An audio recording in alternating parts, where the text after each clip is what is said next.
Okay, इस video के अंदर हम यूनिट 1.4 को कवर करेंगे कि इन्वेंट्री के कितने स्टेजेस हैं, टाइप्स होते हैं। सही है, डिफरेंट इंडस्ट्रीज़ में इन्वेंट्री डिफरेंट होते हैं। अब तक आपने ट्रेडिंग बिजनेस में के बेसिस पर इन फाइनेंशियल अकाउंटिंग में जो इन्वेंट्री की डेफिनेशन पढ़ी हुई थी, वो इन्वेंट्री की डेफिनेशन क्या थी कि inventory are the asset held for the specific purpose of cell.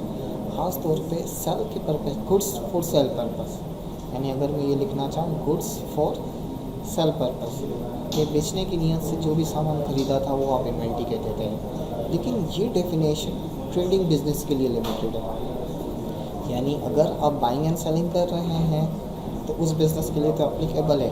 But when it comes to manufacturing concern, जहाँ पर आप गुड्स को खुद प्रोड्यूस करते हैं और देन सेल कर रहे होते हैं, तो आप क्या बाई करते हैं? आप इन्वेंट्री या गुड्स या स्टॉक बाई नहीं करते, आप क्या बाई करते हैं? Raw material.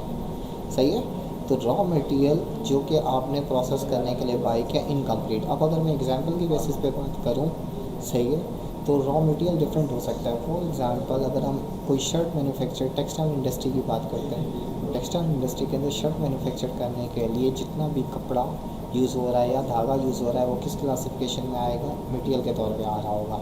सीमेंट इंडस्ट्री की बात करते हैं तो लाइमस्टोन, जिप्सम और एक सिलिका सैंड, जो एक स्पेसिफिक टाइप ऑफ सैंड है सीमेंट्स के लिए यूज़ होती है, वो उसका क्या है? रॉ मटेरियल है। सही है, आईफोन या टेक्नोलॉजी बेस बात करते हैं तो प्लास्टिक चिप्स, माइक्रो चिप्स, वो सब वगैरह देखा जाता है जिन मटेरियल इनपुट के तौर पे यूज़ हो रहे होंगे। तो मटेरियल हर इंडस्ट्री का डिफरेंट हो सकता है, जैसे इंडस्ट्री उस हवाले से। और manufacturing concern normally material by करता है। ठीक है, मैं अभी सर्विस बिजनेस को कवर नहीं कर रहा, जस्ट हम प्रोडक्शन फिजिकल टेंजिबल गुड्स के पॉइंट से बात कर रहे हैं। मटेरियल के बाद सेकंड क्या है? Incomplete put, work put in process. इसको वर्क पुट इन प्रोसेस कहा जाता है। ज़्यादातर work in process and goods in process के नाम से लिखा जा रहा होगा। तो अगर हम गुड्स इन प्रोसेस या वर्क इन प्रोसेस की एग्जांपल मिसाल के तौर पे जो सीमेंट इंडस्ट्री की बात की, आपने उस स्पेसिफिक टाइप ऑफ सैंड को, लाइमस्टोन को, सही है, और जिप्सम वगैरह को मर्ज किया, तो जो मिक्सचर फॉर्म में है उसके लिए टेक्निकल वर्ड क्या होगा? Work in process.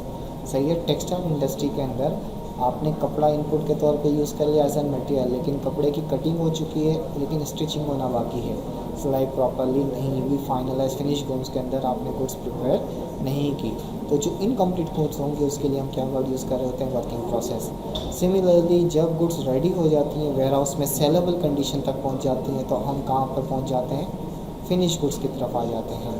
अच्छा, ओके, तो अब मैं industry there are many industry in which multiple raw material में exist, there are many industry in which multiple work in process में exist, there are many industry in which multiple finished goods industry। Example के तौर पे multiple raw material की जो cement industry की example दी थी, उसमें क्या है? मल्टीपल रॉ मटेरियल यूज़ हो रहा होता है। ये टेक्सटाइल के अंदर अगर आप multiple type of different type of clothes use कर रहे हैं तो वो मटेरियल डिफरेंट हो गया।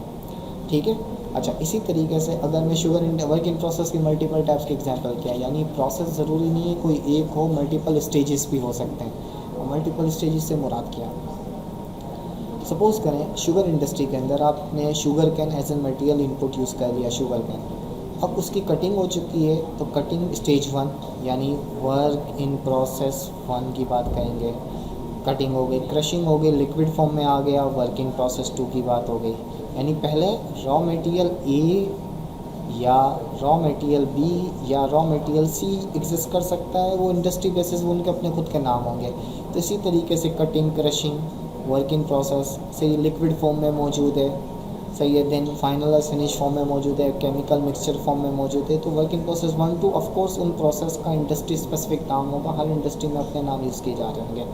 सही है, सो इन्वेंट्री के स्टेजेस मटेरियल मल्टीपल हो सकते हैं, वर्क इन प्रोसेस मल्टीपल, इसी तरीके से फिनिश गुड्स भी मल्टीपल हो सकते हैं। मैं यहाँ पर बाई प्रोडक्ट या जॉइंट प्रोडक्ट की एग्जांपल भी देना चाहूँ, दे सकता हूँ, लेकिन हम बहुत सिंपल क्रूड ऑयल इंडस्ट्री की बात करते हैं। से ये फ्यूल एंड एनर्जी सेक्टर के अंदर oil, crude oil as an raw material buy किया जाता है, देन इसको डिफरेंट वे में प्रोसेस किया जाता है। प्रोसेस करने के बाद इससे kerosene oil, diesel, petrol, high octane oil, ये सब अलग अलग निकल रहे होते हैं। यानी finish goods A B C D ये डिफरेंट हो सकते हैं, 1 2 3 4।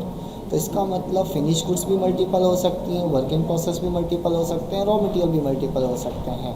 तो मैन्युफैक्चरिंग कंसर्न के अंदर इन्वेंट्री के स्टेजेस डिफरेंट होते हैं। वो मटेरियल से स्टार्ट होता है, देन वर्क इन प्रोसेस पे जाता है और देन फिनिश गुड्स पे मूव कर रहा होता है. So that's all for this video.